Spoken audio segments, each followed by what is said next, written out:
So speaking of negative of aura, we have negative aura with this Ariel Helwani interview that Darby Allin did. Ariel's just going all out. He's interviewing authors who are writing Tupac books. He's interviewing Channing Tatum. He's interviewing pro wrestlers.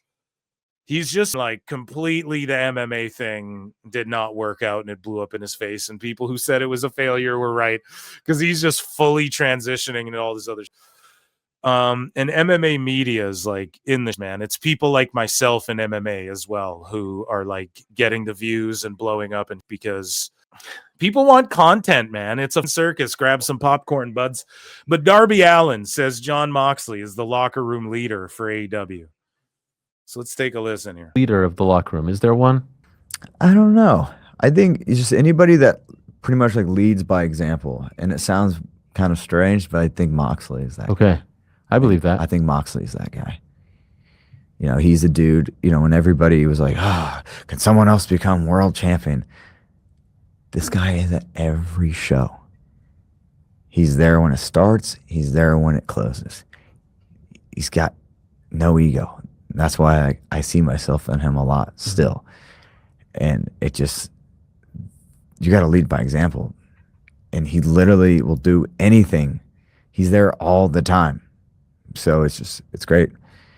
But leader of the locker room. Is there one? Yeah, dude. So Moxley's the guy. He's the leader. And so here's what Darby Allin had to say. He's just an ungrateful man. And he's an idiot. I put it in the title.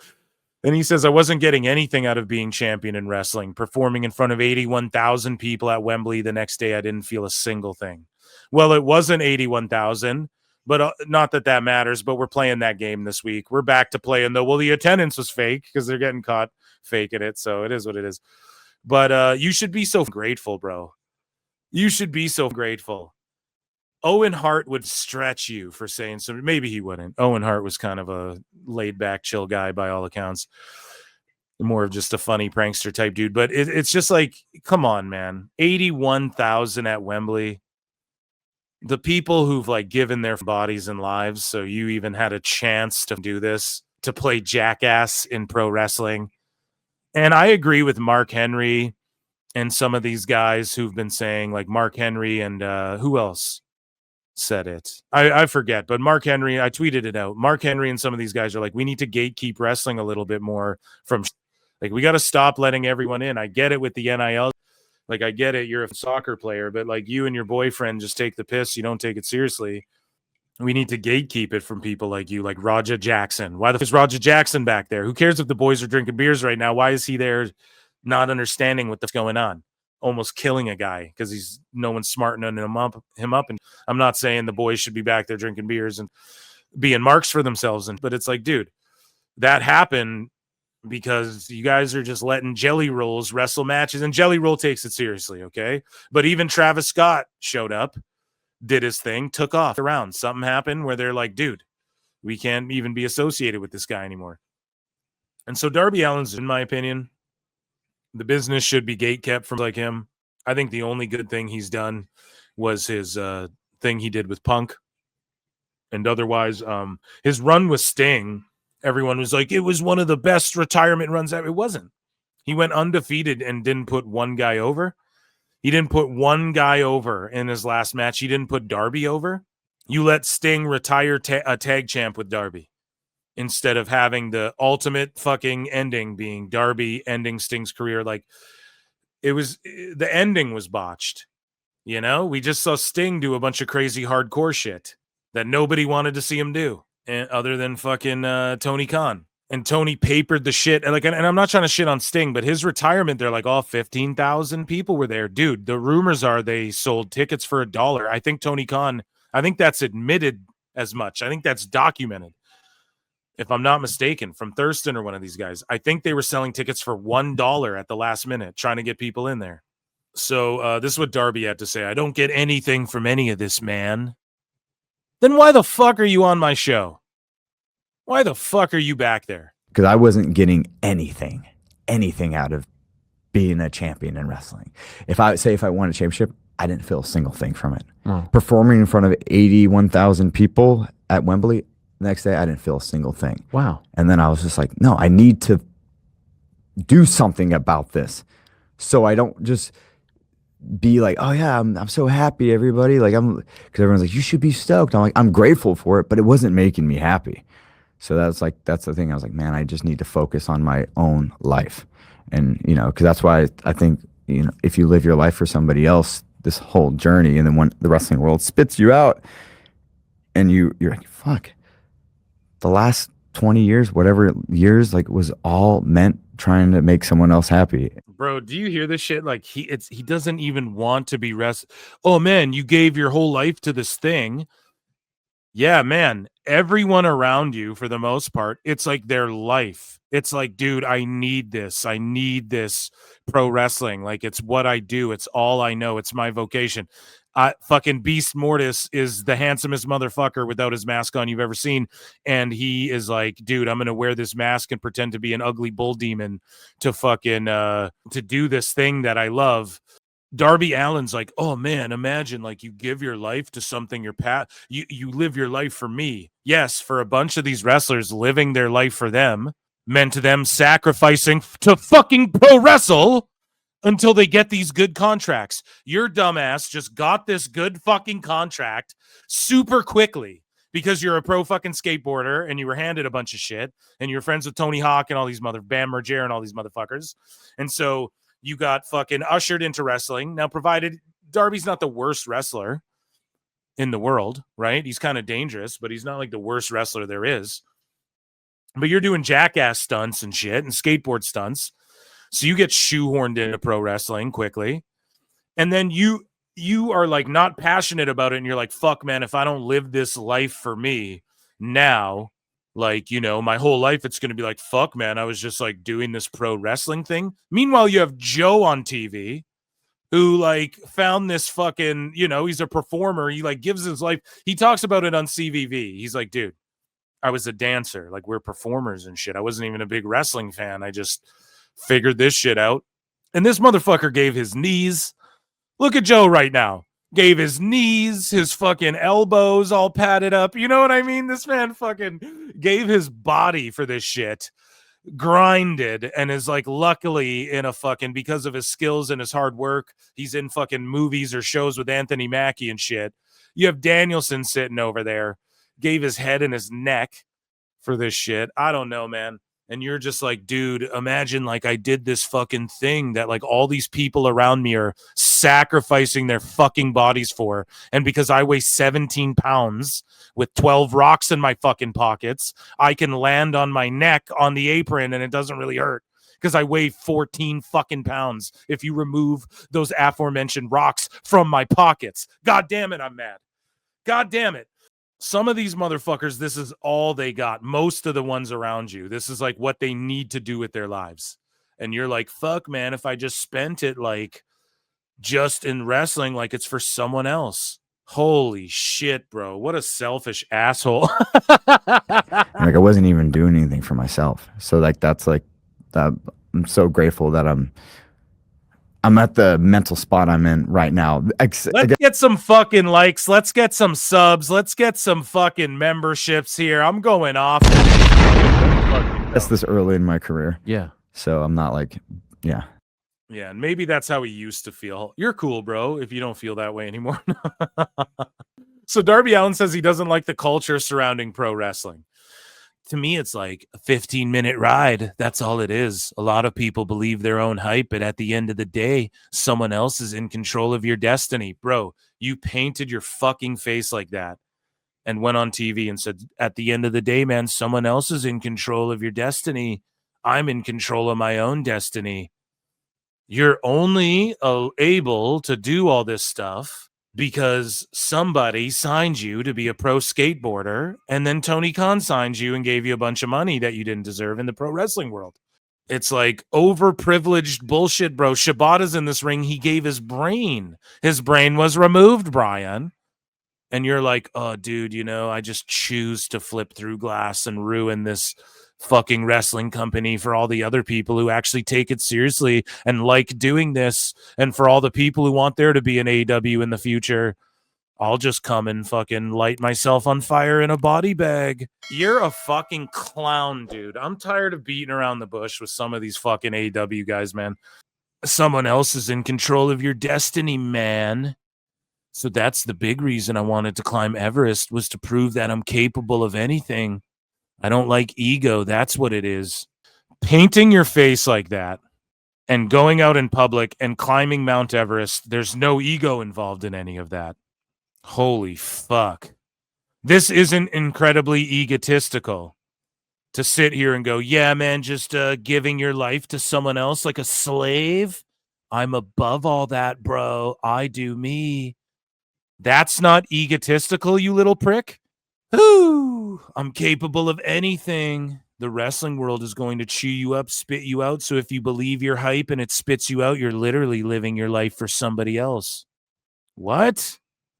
If you fail at a fucking thing, so because you lucked into success, because you can jump and flip your skateboard high because you weigh 12 pounds, and because you can land on your neck and it doesn't affect you because you weigh 12 pounds, you weigh as much as 2 loaves of bread in a shopping bag, and you fucking, so you've gotten by on, like, Bam Margera, okay, and you do Jackass, so you've gotten by. So now all these wrestlers are just living for somebody else. Wrestling just chews you up and spits you out. So all these guaranteed 6-figure $1 million contracts, you're just ungrateful as fuck, and you're going to hurt someone real bad, or even you die, or someone will die on AEW television because of Darby. This guy will sit here and say this about wrestling and then zip line down to the ring with Martha Hart in the building. You're just an edgelord asshole. He's one of these Kurt Cobain. Oh man, everything. It's dark and twisted, bro. It's fate, man. Don't be a sheep, bro. Let them control your destiny. Shut the fuck up. So, unfortunately, Darby doesn't shut up. He has this to say. They cut out the cancer in the AEW locker room. Now, it's funny. A lot of people saw and heard this quote and were like, oh, he's talking about Punk and all this shit. Punk and Darby are friends. He says he's not talking about Punk. I call bullshit. I think Darby's a little wiener. And I think when people are in the room talking shit about Punk, he sits there and like, oh, totally. And I think they're talking about like Miro and Aleister Black. And I think also, and I'm going to throw this out there. Here you go. Here's an allegedly who I think. Allegedly. You guys remember that Mega lawyer, Mega, whatever the fuck? I think Mega people hate her. I think she got painted in a bad light there, whether deservedly or not. And this is all South Park. I'm just tossing shit out there, but who knows? I think he's talking about other people, but I also don't think Darby's the type of guy to be like, not cool, man, if people are trashing Punk there. Because they just can't get over it. They can't. But yeah, this is what Darby had to say about cutting out the cancer, man. Right, man. Yeah.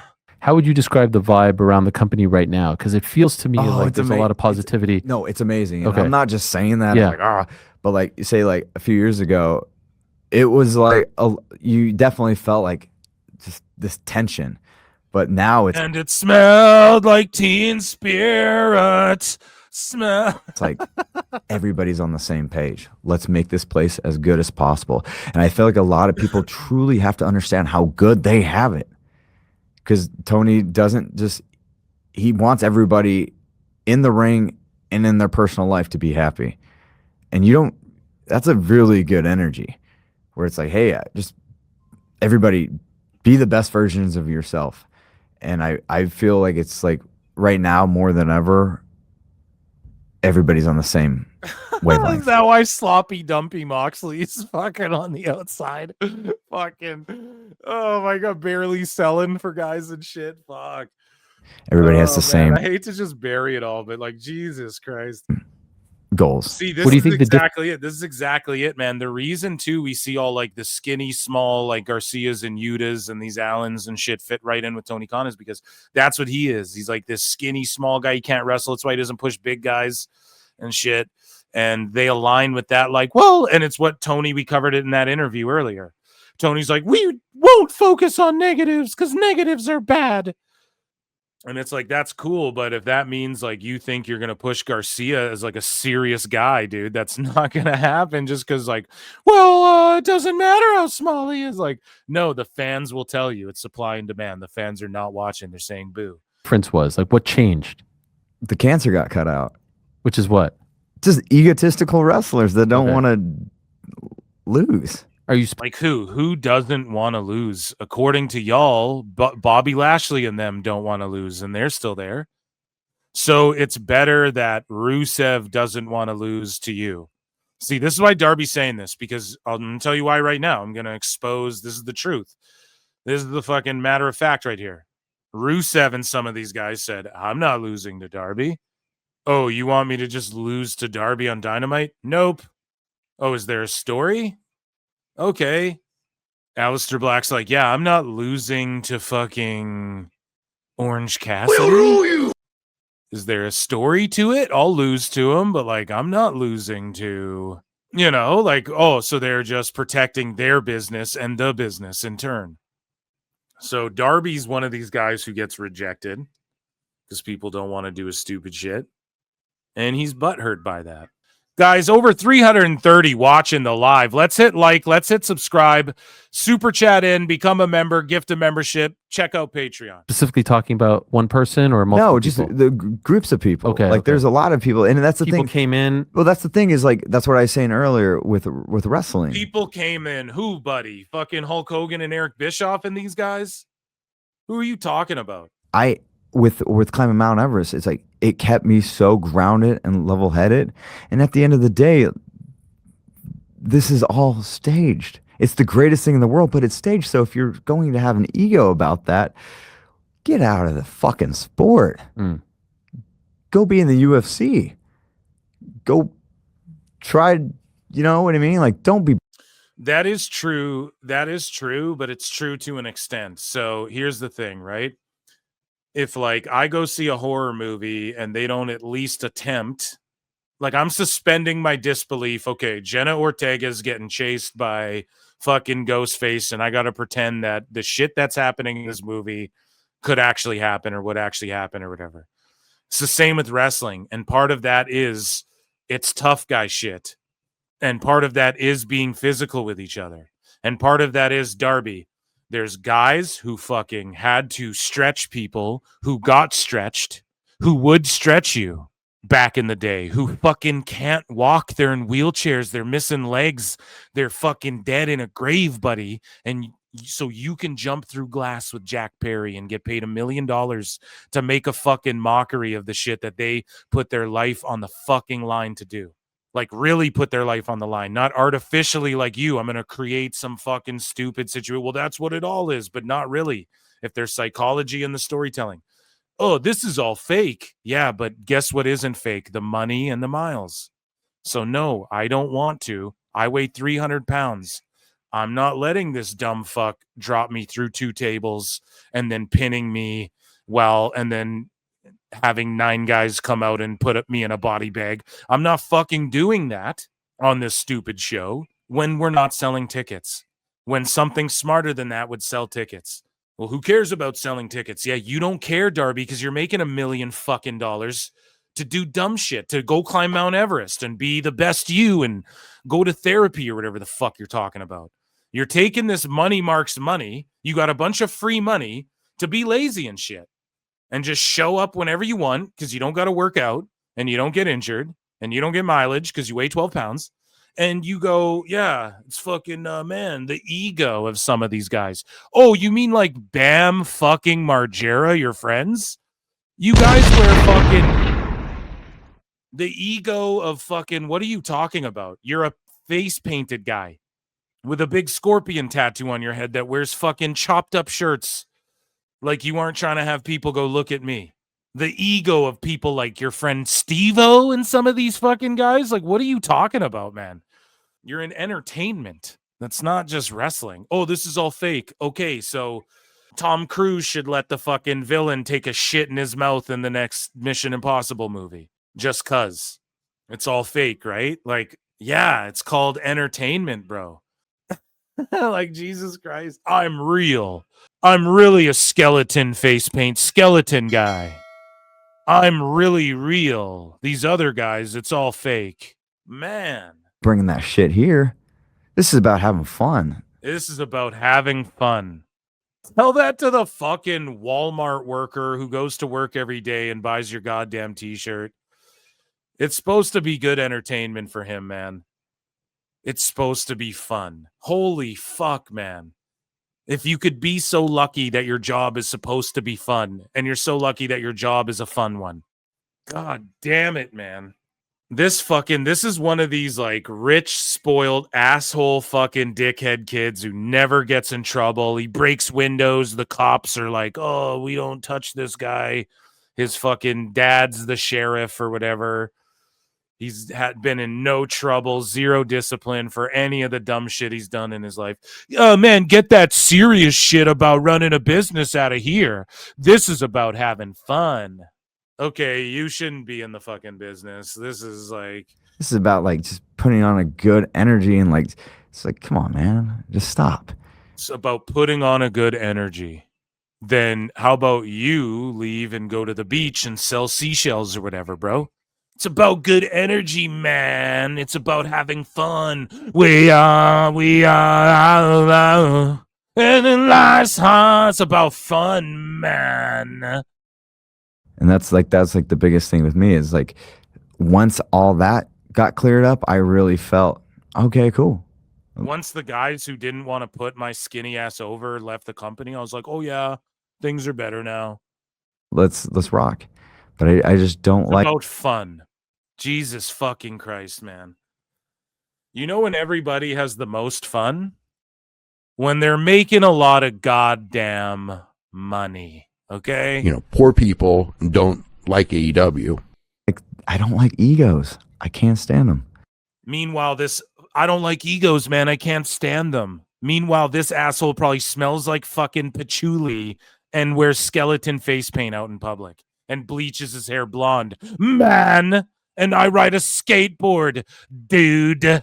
Fuck you. So here's what Darby Allin does here. And again, they're making fun of Ariel Helwani. So he's taking the piss from Ariel. Because the whole thing from Ariel's show was like Tony Khan doesn't know how to drink properly out of a bottle. You guys all saw that where Tony Khan goes to drink out of the bottle. He's like choking. He's like, oh, 1 second. Oh. And Ariel's like, what the fuck? And he called him snowman and all this shit. So now you're seeing guys like Darby Allin. Some of these guys are like, no, I'll go do Ariel's show and stuff, right? Because he's always reached out to them. Just Tony was being a little bitch. Since that's become more the narrative, you see these fucking people like Osprey will go do some guy's pod. It gets 100 views.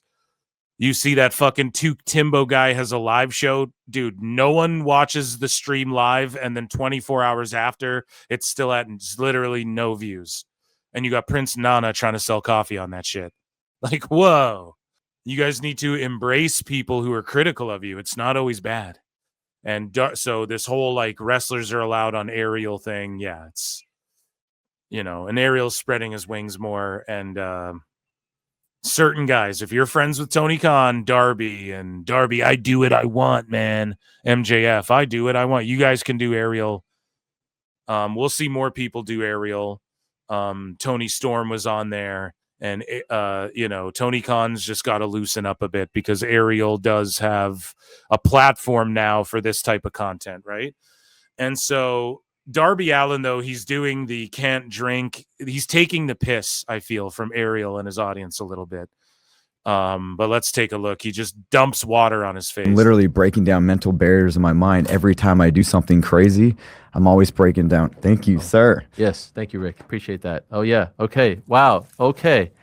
I'm breaking down mental barriers. Why did you just do that? Okay. All right.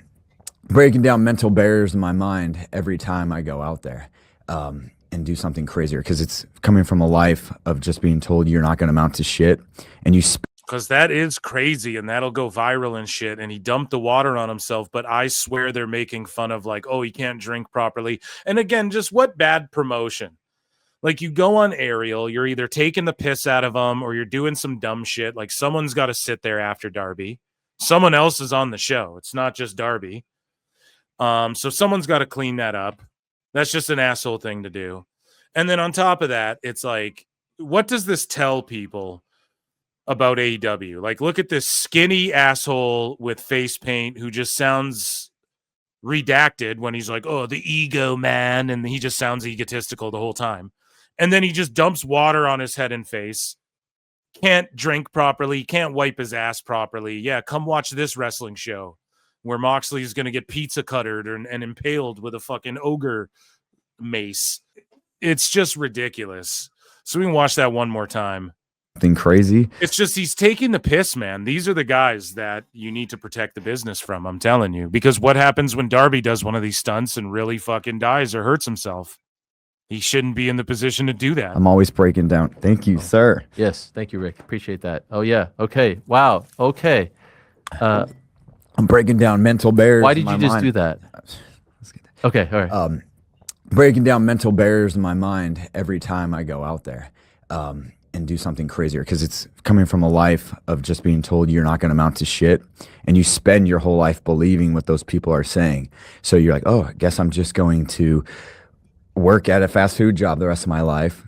A lot of standing on my feet, working for somebody else. And you believe that. But the moment I started doing crazy shit, it made me feel like anything was possible. So I go out there and just go crazy in high school, jump off a roof into a bush or something. I'm like, oh, I'm getting mentally stronger. Okay, so go be Jackass. Go be on Jackass 4. They just made a thing called Jackass 4. That's for you, fucking stupid Meltzers over here. Oh my God, it's the greatest thing I've ever seen.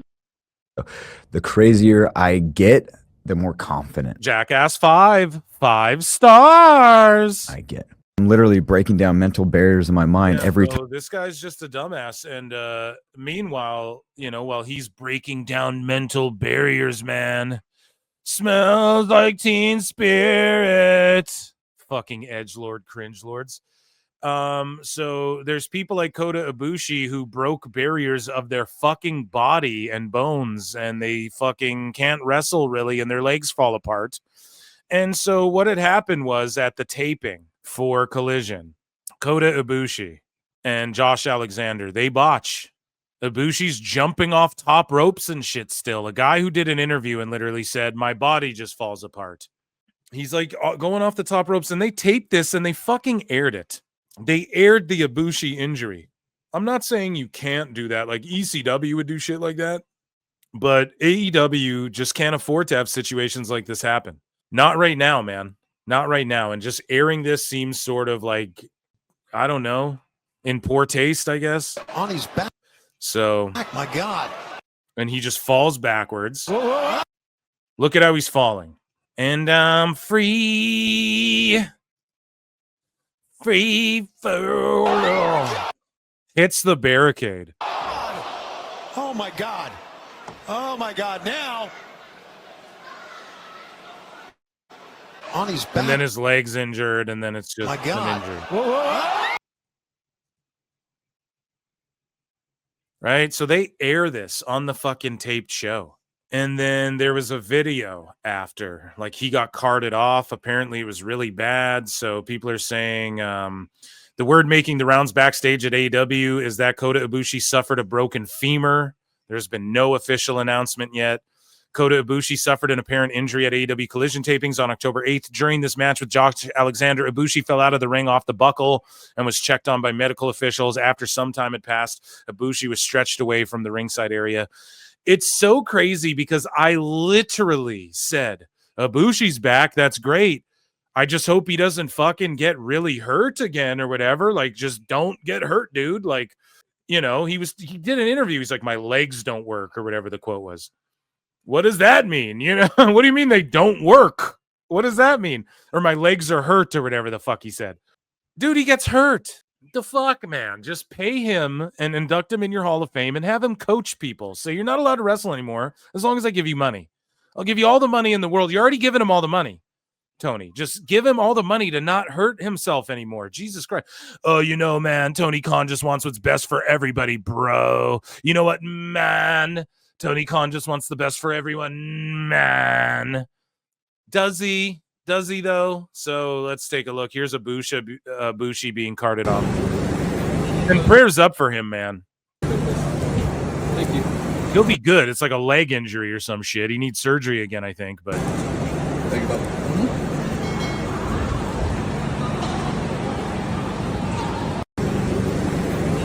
so, yeah, he's carted off. Someone sneaks a little bit of that. And so Kota Ibushi says it will take him 1 year to fully recover from his femur injury and 2 years until he can get back in the ring. Kota Ibushi age. You're already washed, bro. You're 43. Yeah, I'm going to get back in at 45. My legs are Lego. Fuck. God damn it. He says, my current condition, 1 year to fully recover, 2 years until I can step into the ring again. I believe in myself more than the doctors. I absolutely don't believe in that. I know I have amazing DNA that gives me the ability to heal. So Tony Khan had this to say. He comments on it. He says, we are all very grateful for the Golden Star. In my opinion, he's one of the greatest wrestlers that I've ever seen. He is adored by the AEW locker room and fans worldwide. We wish him the best as he recovers from the leg injury he suffered on Collision. Watch it live tonight. Time Cop. Dude, on hashtag Collision tonight. And then they aired it. We wish him a speedy recovery that he suffered on Tuesday that we filmed that we're going to air tonight. The best guy's Tony Khan.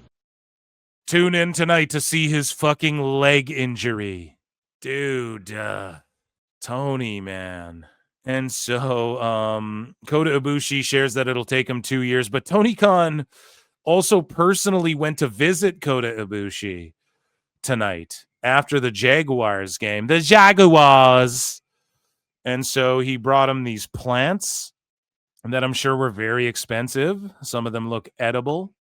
We are all thinking of you and sending our best wishes for a smooth and speedy recovery. Tony Khan, Florida's #1 flower shop. So here's the pics. Hopefully Ibushi's doing well. And then Tony Khan went and visited him. How cute is that? And then look at this fucking letter, dude. You plus your hard work. He just like quickly wrote it in the back of his limo. Quick, hand me a cocktail napkin. You plus your hard work. I wish you all the best in your recovery. Everyone in AEW respects you so much. Thank you. God bless you, Mr. Kota Ibushi. Best guy. And it says best Tony Khan. That's how he signs. The best guy is The best me. guy's Tony Khan. Oh my fucking God, dude. That is good shit. So he visited him, and here's what Tony Khan had to say. We end this news segment, this very long AEW news segment tonight, with Tony Khan leading a Kota Ibushi chant at the AEW Collision taping following his injury. Most challenging sport of all when it comes to injuries, the hardest hitting sport of all is professional wrestling. Thank you for being so respectful, and let's give it up for Kota. He sounds like someone ran over his dog. He sounds like he just found out his fucking dog was euthanized or something. Listen, you know, he may never walk again, but you know, things are great. Everyone enjoy the Pointer Sisters, and I'm going to just play their music, and I hope he's alive. Most challenging sport of all when it comes to injuries, the hardest hitting sport of all is professional wrestling. Thank you for being so respectful, and let's give it up for Kota Ibushi.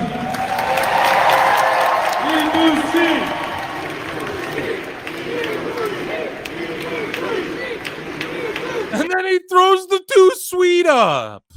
I didn't know Wolfpack was back, dude. What are you fucking... The best guy's Tony Khan. Whoa. Thank you. And everybody enjoy. This is the Wolfpack theme song. I bought the rights to it.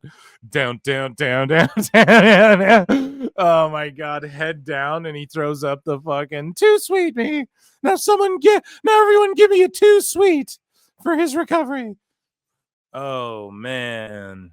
Oh, man. Yeah, I hope Ibushi's okay. There's your Tony Khan Crange of the week. And that, ladies and gentlemen, was a very long AEW news segment. All together now in chat. For AEW news. Yeah.